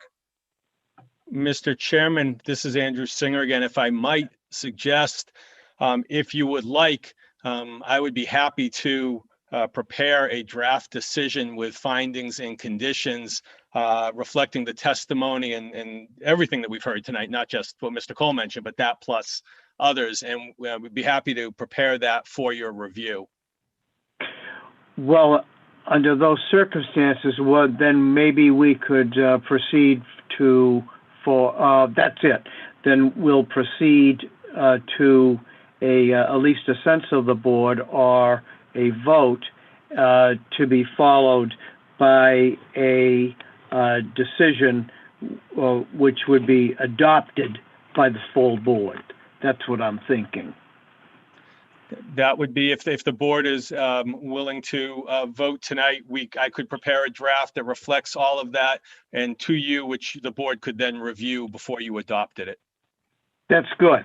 Now, in that connection, you did a lot of work between the first hearing and this, and you've been to some boards which didn't report to the zoning board, but you did. There were concessions, I think, which were reached, some of which have been embodied in this final plan and in the architectural drawings, which are dated March 1st, 2020. And those would be the underlying supports to the final decision. But I'm ignorant as to the negotiating or the, you call it the community benefit plan that was reached with the board, the select board. And the question I have is whether that is to be incorporated into the conditions from the zoning board. In other words, generally speaking, this would be the last station and last depot on the train line. And is that the type of condition that ought to be incorporated into our decision? So actually, let me take a shot at that, and then Andrew, you could follow up. But basically, the community benefits agreement that we've negotiated with the select board was what will happen is that the terms of that need to be memorialized, sort of when we go to close on the deal and get the building permit. So I don't think you need any additional protection on that end. That's a separate document that has its own life that, we're going to be held accountable for with the select board, and we won't be able to get the building permit unless we comply with that agreement. So I would say that you don't need to incorporate that into this decision because it has its own life and its own bearing. I would agree with that, Mr. Chairman. It's a separate, agreement / contract, for lack of a better word. It would not normally be a condition of the ZBA decision because it's just another thing that has to happen before you can proceed, just like getting hookup to the sewer. Or obtaining some kind of a financing scheme. That the zoning board would be ignorant of or indifferent to, I think. Is that part of it? If you were referring to how the project gets financed, yeah, that you're correct. That would not be part of the comprehensive permit. If, however, but until the financing, you are actually a crucial cog in this process. But if funding were not to be obtained, then the project couldn't be built even with the comprehensive permit. And so your decision is what is needed, as Mr. Adams mentioned, to apply for that funding. So that would be the next step in moving that process along. Also with getting the final project eligibility letter, which the state issues after everything is done at the local level. That's what I thought. In other words, you started with the state and you're going to end there. Correct. All right. Then I will Mr. close. Chairman, Mr. Chairman, Yeah. this is Emily Van Giesen. I wanted to ask a question, if I may. Yes, please. So I agree with Mr. Cole. I think having high quality materials is important. I think given the concern for just the value of the area for the abutters, and the aesthetics that are there, could you just elaborate on your plan and process on how you will be maintaining a nice aesthetic over the course of time? Sure. I think you're really talking about our management, how we manage it. Is that what you're getting at? Yes. So, when it just to make sure that the grounds are properly kept, or Sure. the exterior of the building, roof, things like that. Yeah. So I'll make one general comment. I'm going to turn over to Jennifer. So bear in mind that this is property that people rent, and they're paying rent to live there. So if we do a crappy project or a crappy site, people aren't going to want to live here. So we have a financial invested interest to make the site desirable for people to come and live there. So even though it is affordable housing, people at some level do ultimately have have choices as well, right? So this is not fully subsidized housing. So that's one thing you should just keep in mind to give you guys some level of comfort that curb appeal is important for us to maintain a population that lives here. In terms of specifics, as you heard earlier, Jenny takes great pride in how we manage these projects, and she can go through in a little bit more detail how we would do that. And we'd have a maintenance person here as well. So Jenny, do you want to comment a little bit more on that? Yeah, so one of the, to Charlie's point, we really treat any of our properties as if they were, any other, market rate property. We don't treat them as affordable. The rents on a tax credit project in Massachusetts are not inexpensive. And we often have a lot of working families, or we've got, seniors with a fixed income and, who want to enjoy the community. And so, we really pride ourselves on building a community and on educating folks in the community. So if we do have people that are challenged with, if they leave their trash out in the, front of their door or whatever that might be, we really do work very hard to educate them and help them understand that sense of community. We also, in the larger building, there's of course a trash compactor and, all of that. And so our maintenance team handles the trash that's inside that building. But, we've got a bit of land here, obviously, to maintain. And that would be something that an individual would do continually throughout the day. They continually would be going through and making sure that the trash or whatnot was handled. From a capital reserves perspective, we set aside so many dollars per unit per year for capital projects. So when, a roof needs to be replaced, or, who knows, anything else, maybe there's, the hardy siding needs to be, redone, or whatever it is. We start setting money aside ahead of time, right from the get-go for those kinds of projects. And we have a very specific process about that, and and how we go about getting those things approved and handled at the right times.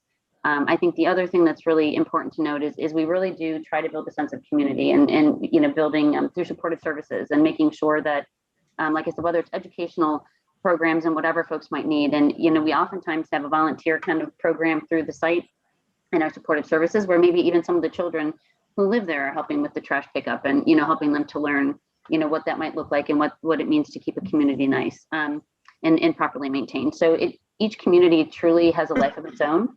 And our team has to really work to make sure we understand what that community is and what that turns into.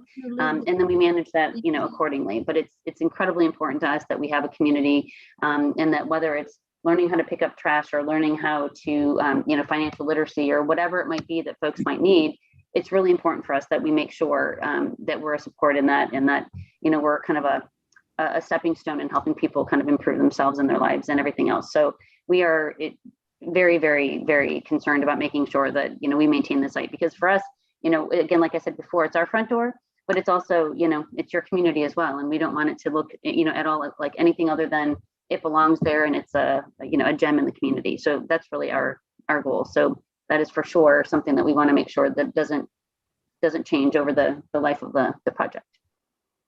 Ginny mentioned if there's some kind of a, repair, we have replacement reserves and all that. For whatever reason, if the repair is more than our replacement reserves that we have in the property, then we have to write a check. And so Absolutely. we write checks. We do write checks. Yep, we absolutely do. And I will tell you, I've been at Penrose for 10 years and we absolutely do. We absolutely do if we need to. Mr. Chairman, may I just pursue that line a little bit further? My question would be, how do you manage disruptive tenants? So, so the first part of a successful community is that, we really need, again, we need to have people on the site that people trust and that they're willing to tell us when things are happening, right? So, we have cameras for certain things in certain areas of the buildings, that we monitor continually. But if there are disruptive tenants, it's not tolerated. They get their kind of first initial warning and then we progress through. If they continue to behave poorly, we don't tolerate it. We just don't, because it's not fair to everyone else in the building or in the community. And so it's something that we address right away. We start, oftentimes, we engage our supportive services team to help have those conversations. And sometimes, again, it's an educational issue. If people haven't lived kind of in this kind of environment before, and that often works the best. But if we can't, find that we can help them to not, sometimes it's a matter of educating the children, that they need to behave a different way. But that's our first approach, is a little bit of a softer approach. But if that doesn't work, we absolutely, take more of a disciplinarian and, an approach that if we have to, to have them find other housing or do something different, we do that. But that's our obviously last resort. Our goal is to make it successful, for everybody. But at the same time, they can't impact the enjoyment of the rest of the community. And we have wait lists at these sites. So if someone, is there and they're not respecting the rules in their neighbor and their community and Jenny has to evict them, then, there's somebody else that's needs that unit and will deserve that unit and will get the benefit of living there. Absolutely. Yeah. Thank you. Thank you. Thank you. Just to sort of I wanted to go back to a random comment or somebody mentioned something about, I think it was the Council of Aging on seniors. One thing here that we should just highlight, I think we've shared this before, but one of the things we've found with our experience in Eastham and given that it's similar demographics here, that a lot of these units will actually be housed by folks 55 and over. And so that's what we've seen a lot at Eastham. It's a very high population. And so while, the townhomes, there will be some units on the second floor. Those are not accessible, but all the ground floor units in the townhomes are what we call zero entry. And so people will be able to, if they are mobility impaired, they'll be able to get into those townhomes. And they're also what we call visitable. So if folks are mobility impaired, they can come visit folks on those first floor units. As well, and then of course in the larger building, it's an elevator building, and so that's a fully accessible building that would be comfortable for anybody who might have any mobility impairments in all those units. Thank you, Mr. Adams. We're thinking of imposing any quotas as a part of the condition, but at least your explanation shows the motivation of Penrose in being even-handed in processing applicants for tenancies. If there's no further comment, then I'll close the hearing for the taking of evidence and ask for the discussion from the board. I am in favor of granting the permit under Chapter 40B and allowing the requested 4 or 5 waivers from the provisions of the Orleans zoning bylaw. Mr. Chairman, may I ask a question? Yes. Would we be in better condition to vote if we had Mr. Singer's proffered listing of what he thinks are the conditions that we might impose? no matter what, Mr. Mulligan, we're gonna have. So I'm thinking that that would be a neater way, a more tidy way of handling it. If it's up to Mr. Singer's draftsmanship as far as timing, and I think that between he or any of the draftsmen on the board, we could take that up at a subsequent hearing. Mr. Singer, what say you on preparing a draft decision? Well, maybe we should have a sense of the board first, rather than the vote. Is the board in substance in favor of granting the application? Mr. Chairman, let me just say that I am generally in favor of the application, but I was very impressed and convinced with the points that Matt has raised in this meeting. And I think they would stand us and the town in good standing if those points that he made and those comments and the suggestions he made relative to materials were a part of our decision. And I would, while generally supportive, I would like to have a chance to talk about those again as a board with something in front of us to make that part of a final decision. So Mr. Chair, if I could, if I may, on those points, I think we can get to it. I think we can get to a yes pretty quick here, based on what I think the board is looking for. Maybe so if I could try this and tell me if I get this wrong. So I think, Mr. Cole, had 5 points. I think 3 of them would be things that might need to be conditions. I think 2 of them are already sort of covered by the fact that you're zoning on these plans, right? But let's walk through them. So I think the one that there was a concern, a preference to do hardy plank instead of vinyl, and to ensure that there was the brick veneer on the building. We're comfortable committing to those. Just if that helps the board, we're fine to say yes to those. A presence of a manager. We'll have a management presence here. And then I think you're gonna have to help me, Mr. Cole. But I think the other one was you were concerned about making sure that everything you saw in the plan would be there. And I think Andrew Singer, they're voting on this plan, so by de facto, if they vote on this, what we're showing here is what we have to build, right? That is correct. Yeah, and I think that sort of extends to the idea of the limit of work. We're going to do the very best we can. We're most incentivized to keep this as natural as possible, and it's really a question of once you get out there and how we mark it out, and where the contractor needs to go. Obviously we're fully incentivized that, and we're going to do the best we can with that. So. Other than that, I don't think I heard anything else that there was a real, unless I'm missing any other conditions. I think those were the ones that the board is looking at. I think you hit on the one point of clarity. I was, questioning the brick, because I think a full brick looks nicer than veneer does. So, I'm certainly not going to dig in on that. I appreciate your offer to exclude vinyl siding. On the amenities, the building commissioner can correct me if I'm wrong, but the C of O wouldn't be conditioned on that, again, unless we specifically conditioned it here. Though those are shown, those are the types of things that tend to not show up unless there's a specific requirement.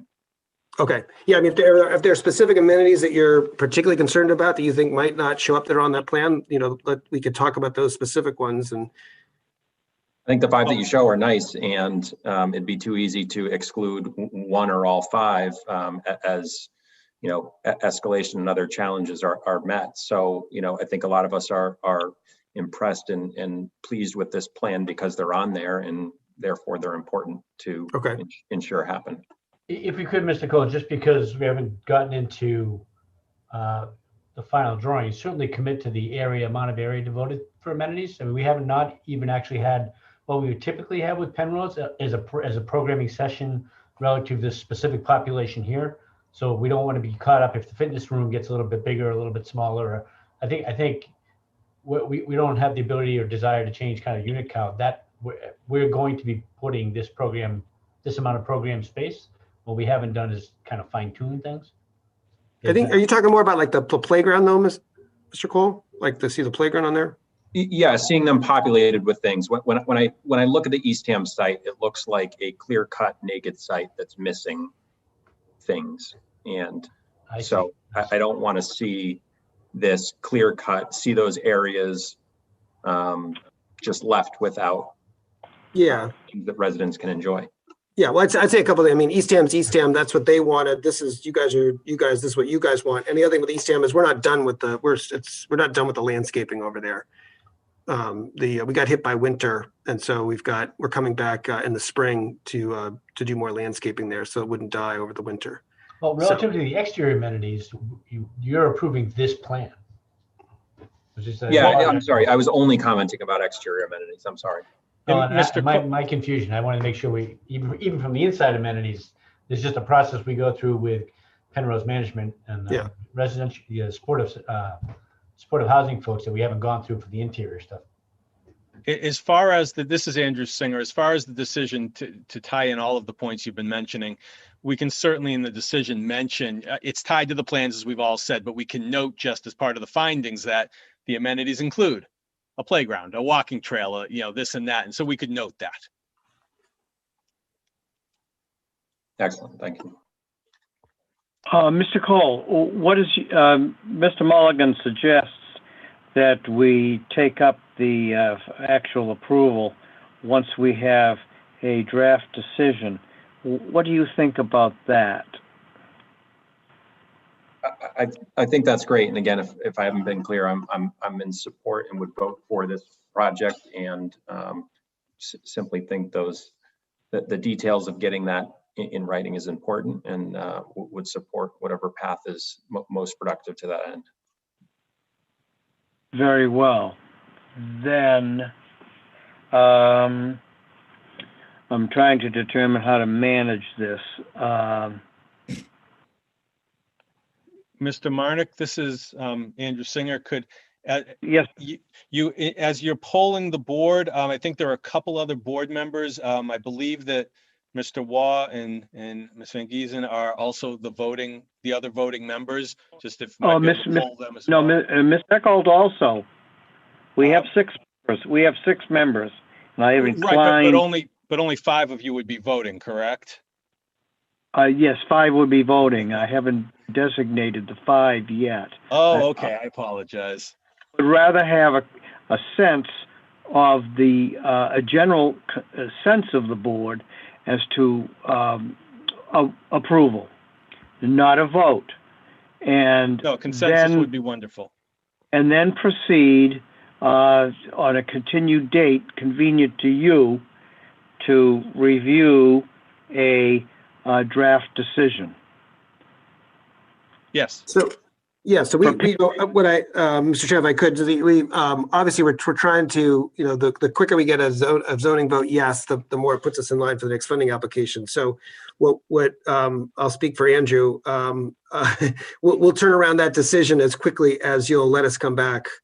So if we could come back next week or 2 weeks, I don't know, whenever your next meeting is, hopefully it's not a month away, but we would certainly prefer to come back and we can address all, and I think we have general understanding of what you're looking for with the conditions, and I think we're on the same page with right now.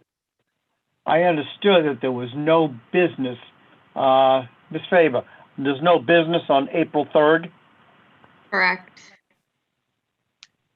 That would be the next meeting, the next regular meeting. It would be April 7th. April 7th. Yeah. April 7th would be, there's no other business that day, Correct. that night. Correct. All right. Let's put it all together on April 7th. Okay. You'll be right now. You'd be the only application in front of us. Mr. Chairman, if I might ask, are there any, as you were discussing it with the board, are there any other comments that any of the other members who we have or have not heard from that we might want to address, or are we all set in that regard? I'll ask that question in this, did the members of the board hear the question? Yes, yeah. Yeah, I've all of my questions have been addressed by everyone else. I am in favor of the project. I think it is a good project. They've answered most of the abutter concerns, and I like the amenities, and I think it's a good idea to have the conditions. Good. Ms. Van Giesen, were your questions answered satisfactorily? Yes, they were. Thank you, Mr. Chairman. Are you in general support of this application? I am, yes. Very well. Then that's what we'll do. Would you, Mr. Singer, move to continue the hearing for final determination until April 7th?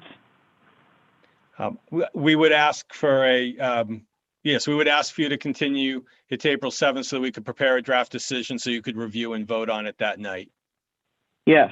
Do you want to, are you in a position of giving me in particular and the board in general a timetable for your work?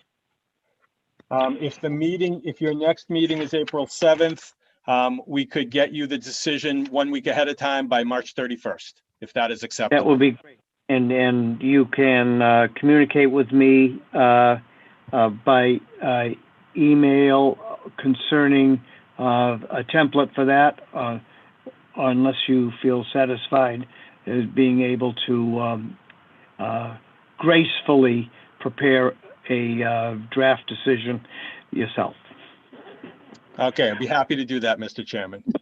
What's happened here is that there's been just a number of supports which ought to be listed in the decision, some of which I may or may not be available to you. For example, I referred to a couple of them tonight. The Council on Aging comments, the comment of the police department, actually there are two emails, I think, from Mr. McLennan and the Affordable Housing Trust Board. So that all is part of the decision as reflecting the voice of the community. At least I think it should be part of the decision, and you may need a little bit of cooperation from me.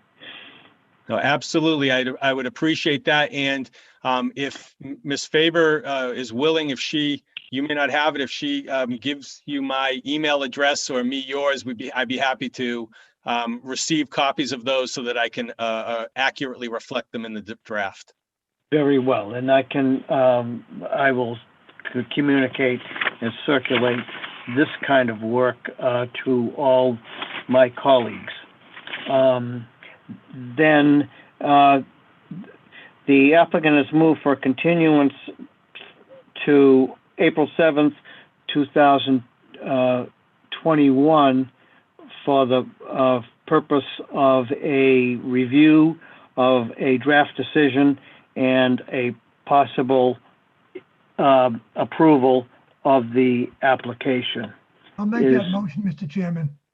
Thank you, Mr. Mulligan. Is there a second? Second. Second by Mr. Cole. Now we'll poll the members. All those in favor? Aye. Mr. Marnick? Aye. Ms. Eckholt? Aye. Mr. Cole? Aye. Mr. Waugh? Aye, but I do have a few comments after we end here. Yes, sir. Ms. Eason? Aye. Then the motion, Mr. Mulligan? Aye. The motion carries unanimously. Mr. Waugh, you had a comment. Two comments. One of them, I would appreciate if the draft copy that will be prepared could be provided to us on paper copy rather than something I have to attempt to read or copy as a computer submittal. And the second comment is, I presume that Mr. Singer is aware for a procedure in a decision like this, there are a lot of things that we have not discussed that should be into that decision. Now, just to give you an example, which I've seen in the past, that if this permit is approved, there will be no allowed transfer of the permit to another organization unless it's approved by the ZBA. I think in a lot of 40Bs, there are a lot of items such as that I consider housekeeping that I'm sure you're aware of, and we appreciate your consideration to put those in to the draft decision. Absolutely, Mr. Waugh. I have drafted a number of 40B decisions in the past. That being said, if I miss anything, I would welcome any comments from you or others to make sure that we get everything in it that you want. Thank you. Good. Ms. Faber, we will note that Mr. Waugh and would request a paper draft. Very well. Then I think that completes the business we have regarding this application, and we have another application tonight. Yes, thank you, Mr. Chairman. If I just want for the next meeting, what it sounds like is on the next meeting, we'll be talking about sort of the language and the decision. I'm assuming then you won't need the design team doesn't need to come back because we're done with the plan. Is that a safe assumption? I think it is. Okay, great. I would say it is. Okay. We've had two hearings now. Tonight was especially extensive, and there's no reason why we can't. Our shape would be to review and adopt a decision. Well, vote up or down on the application and adopt a decision. Okay, so Ryan, Rio, and me, that means we're on the call next week. Everybody else can go home. Thank you, Mr. Chairman. Thank you all for your time tonight. We appreciate Thank you very much. effort. Thank you. Thank you. Good night. Members of the board, we have further business, and that is case number 2151. This is an application filed on February 18th, 2021 for a variance. The applicant is Donald Poyant and Ann Poyant, who need or request a variance because of the sewage disposal system has exceeds 110 gallons per day per 10,000 square feet of lot area, particularly in that the proposed construction would contain three bedrooms. Has any member of the board had any communication with the applicant or any of the applicant's agents, which would ought to be disclosed to the public, the zoning board, or would otherwise constitute a conflict of interest? Then there's no positive response, so I declare that all members of the board who are still present are indifferent and impartial. Who is going to speak for the applicant? Good evening, Mr. Chairman. My name is Don Poyant. Yes. I will speak on behalf. We are the contract buyer for the property at 5 Northwood Drive in Orleans. At the time that it was on the market, we realized it was listed as a 2-bedroom property, but I'm fairly familiar with the building business and understood that we could go to the Board of Health and seek an innovative alternative system, which would be a denitrification system and would allow us to get to 3 bedrooms, which is fairly common practice in many of the towns in this area. So we went through that process and we applied and we received approval for the IA system and the 3 bedrooms. But literally the day before the Board of Health hearing, we found out that the property was in the Groundwater Protection District, and that put it under your purview and requires a variance. And I certainly understand that a variance is a much higher standard to deal with than a special permit. With respect to the restriction that's in the bylaw, it specifically says that it's limited to 110 gallons per day per 10,000 square feet of lot area, which is 1 bedroom per 10,000 square feet. The lot is 20,400 change square feet. So we're limited to the 2 bedrooms. In terms of your criteria that I have to satisfy for the relief, there are 3 criteria as I understand it. The first is whereby a literal enforcement of the provisions of the chapter would involve substantial hardship, financial or otherwise, to the petitioner or appellant. As I said, we have the property under agreement. The Northwood subdivision was created back in March of 1972, and the Groundwater Protection District bylaw was not enacted until 1991. I believe that it's an 18-lot subdivision, and 15 of the 18 lots were developed prior to the Groundwater Protection District bylaw going into effect. The person who bought this particular lot bought it in September of 1972 and has held it ever since. And I believe that the enforcement of this particular bylaw and limiting it to a 2-bedroom significantly devalues the lot. Lots in general are valued based on the number of bedrooms that they have, and a 2-bedroom lot just simply isn't worth what a 3-bedroom lot is worth. If we were to try to build a house, basically you could build the same house, just eliminate the room over the garage or something like that, and turn a 3-bedroom into a 2-bedroom.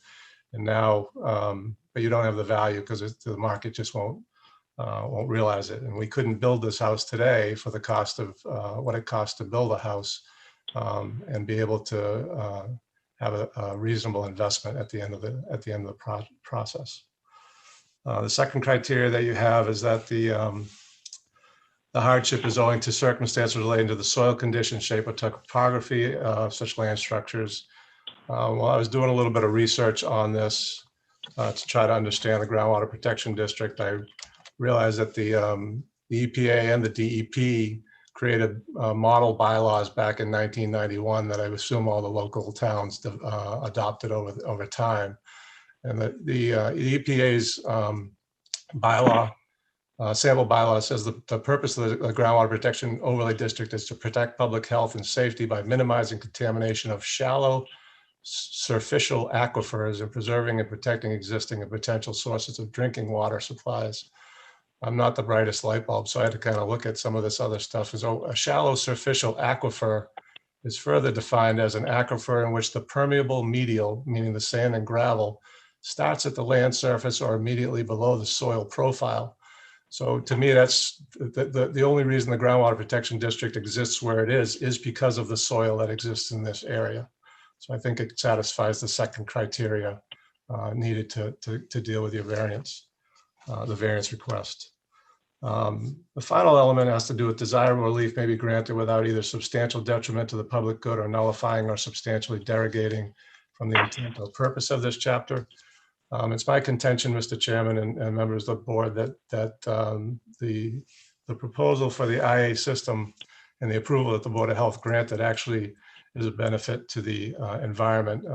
Bob Reedy from J.M. O'Reilly, the engineer who got the system approved through the Board of Health, is on the call as well, and is happy to answer questions. But the long and short of it is that the 3-bedroom house will put less nitrogen in the ground than a conventional system for a 2-bedroom house.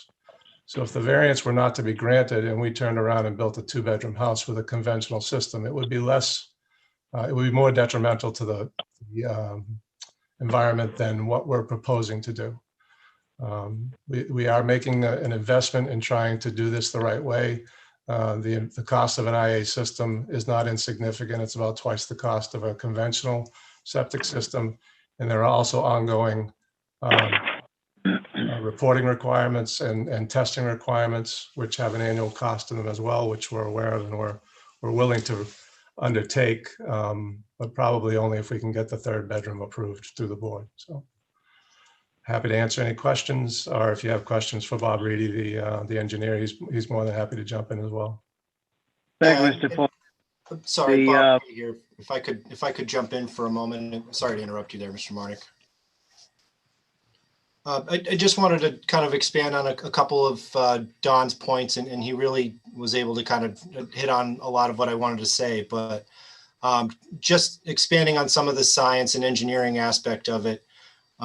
We did a comparison. We did look at all the septic systems for the other 5 properties that are on Northwood Drive. They're all similar sized lots to this in that they're between 20 and 30,000 square feet.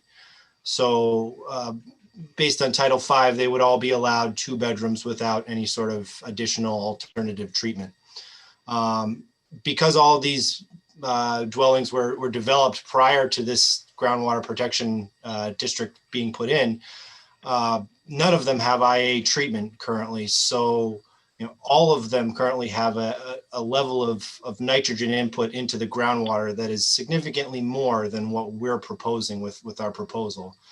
And I did also provide nitrogen loading calculations with our filing. These are based on the county's calculation method for determining nitrogen loading rate. And what those show was a comparison between what we're offering, which is a 3-bedroom dwelling, which includes an IA septic system, and 2 other options, which would one be with a 3-bedroom that does not include an IA, and also a 2-bedroom dwelling that does not include IA. And of course, the 2-bedroom dwelling without an IA septic system would be permittable on this site without any variance needed from the Board of Health or the zoning board. We would be allowed that by right because of the size of the lot relative to the amount of bedrooms we're looking to put in. So in comparing those 2 options, we have a 23% reduction in parts per million, and that's the loading rate of nitrogen that's going into the ground. Beyond that, we are reducing the total amount of nitrogen going into the ground in terms of kilograms per day from 29 to 22.2. So we just really wanted to drive home the point that what we're proposing is of a better treatment level from nitrogen removal into the groundwater aquifer than what would be approvable without this, with ZBA variance.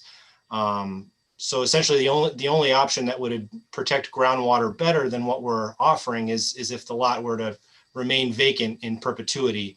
And, it's a vacant lot that's surrounded by other residences on all sides. So, the thought is that obviously it's currently on the market, it's going to be developed, and we feel that the method of development we're proposing fits most in line with the Groundwater Protection District Act's purpose. That's all I wanted to add. Very well.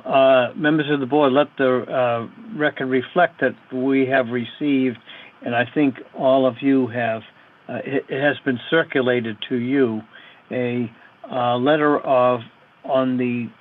from the Health Department and Robert J. Canning, Health Agent of the Town of Orleans, to Mr. Reedy, reflecting the approval of the IA system as designed by Mr. Reedy.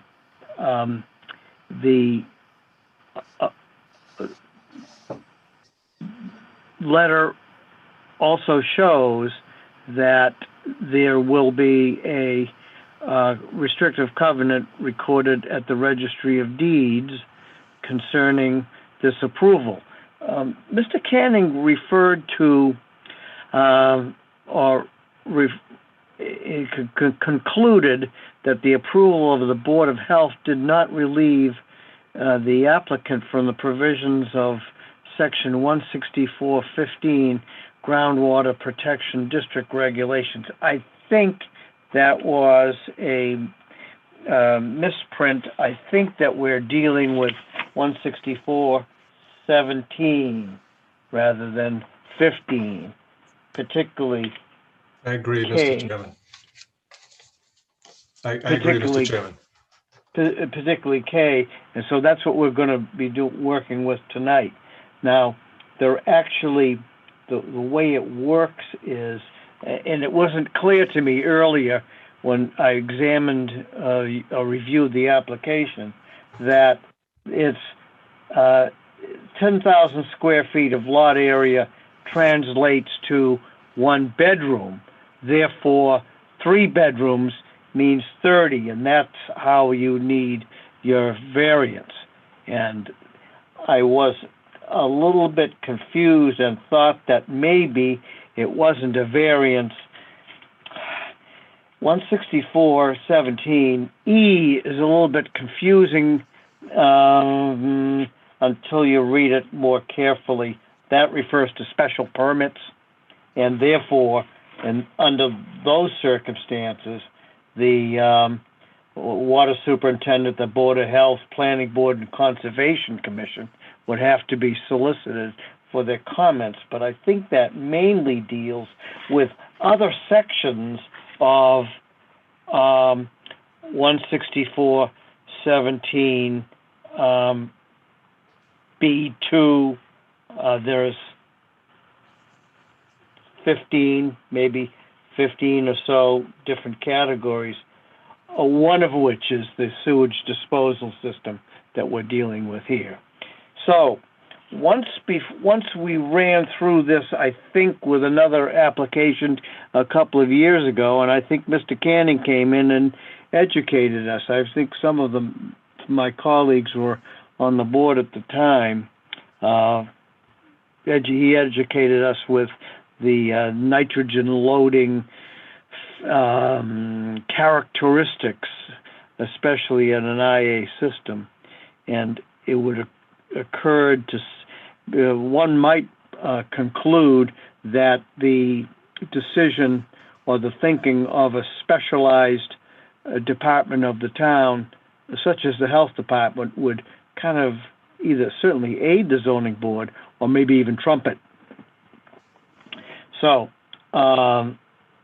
having said that, I wonder whether there's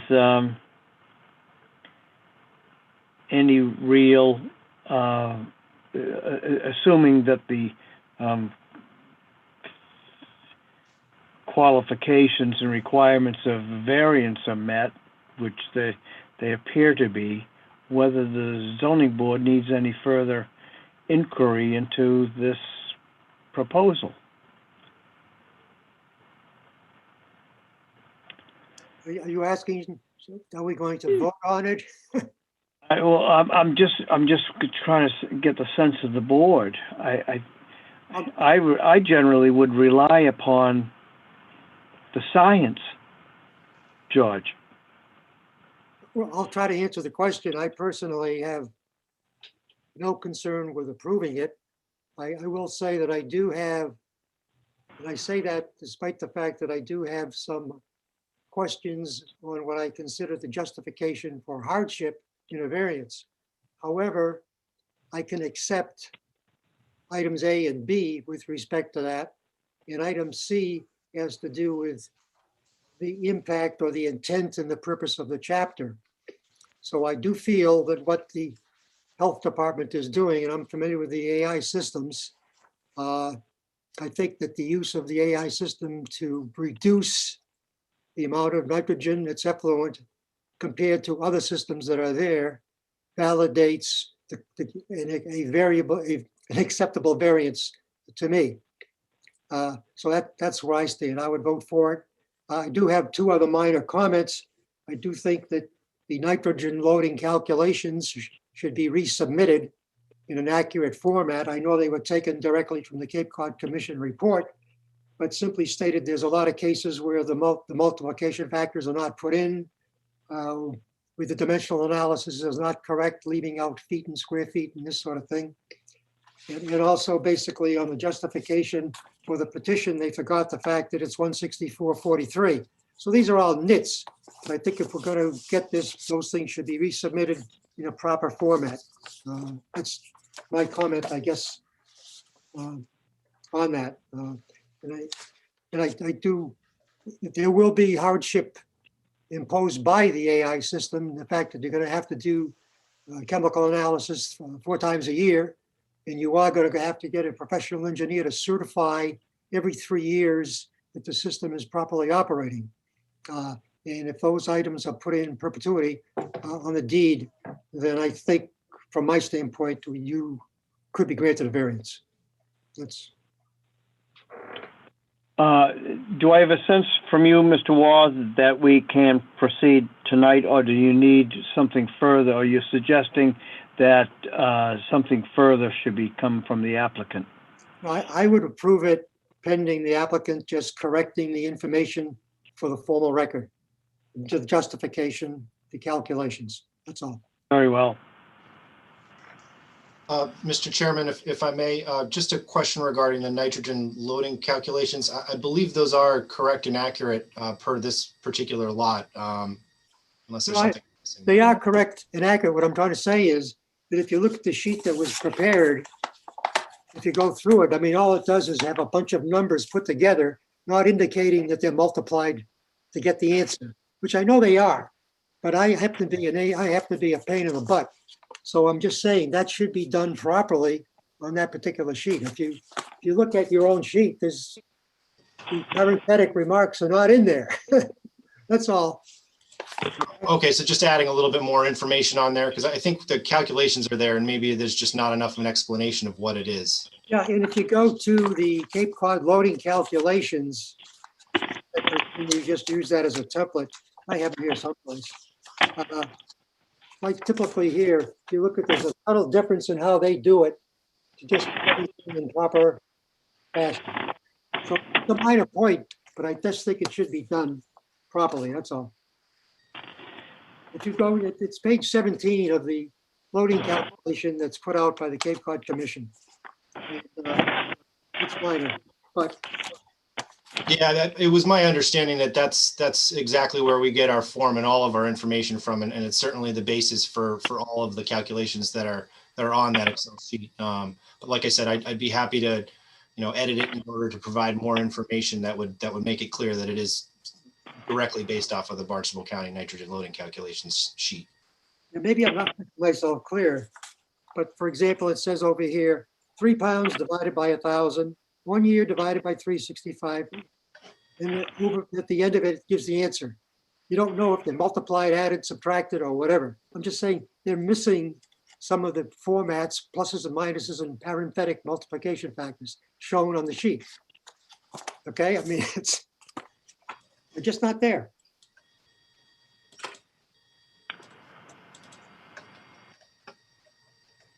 As I said, if we can get that corrected, as far as I'm concerned, I'm fine with it. All right, I see what you mean. I see that there's multiplication factors on some of them and not on the others, and that's my mistake. I'll correct that. And some of them don't have the proper number, like feet, pounds, or years. A couple of those are missing too. Okay. Mr. Chairman, Mr. Reedy, Mr. Reedy, do those calculations go to the Board of Health? Yeah, so those are the same calculations essentially that I submitted to the Board of Health. I added the second 2 pages in order to provide a comparison for the zoning board to kind of look at what the other 2 options would be. With the Board of Health, I just submitted the option that we're going for. All right.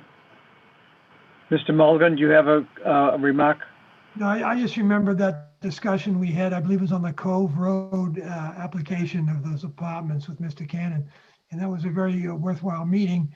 It didn't make me into an engineer, so I understood much of the discussion that Mr. Reedy and Mr. Waugh have been engaged in. But I also have my own residence has one of these 1As, and I'm a skeptic of there are conditions under which it works effectively. And those conditions include, well, I won't go into it because I think your opening remark is we should defer for expertise on the Department of Health, and I will do that. Even though I am a skeptic a little bit about the 1A, the success of the 1A. The conditions have to be perfect for it to work that way. But be that as it may, I would support this application and would make the motion to approve it. Is there a second? I would second it. Is there any further discussion or questions by any members of the board of the applicant? I see a telephone participant, 870-1874-9117. Does anyone else wish to be heard on this application? Very well. Then I'm going to designate the following members to vote, myself, Ms. Eckholt, Mr. Cole, Mr. Mulligan, and Mr. Waugh. The motion to approve and grant the variance has been made and seconded. All will proceed to a vote by poll. Mr. Myrick, yes. Ms. Eckholt, Yes. Mr. Cole, Yes. Mr. Mulligan, Yes. and Mr. Waugh. Yes. Very well. Then I will write the decision in this case, granting the variance. Then thank you very much, Mr. Poyon and Mr. Reedy. Thank you, Mr. Chairman, and thank you, board members.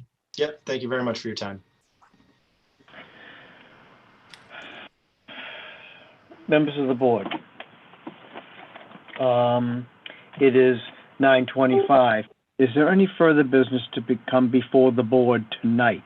I just have one thing to say, Mr. Chairman, if I may. I want to say that I felt particularly out of depth on the discussion we had earlier this evening, and that therefore I am especially appreciative of the comments made by George and Matt tonight. I think they, at least I was able to hide behind their expertise, and I feel that they served us very well tonight. And I say that as someone who felt way out of depth on those issues.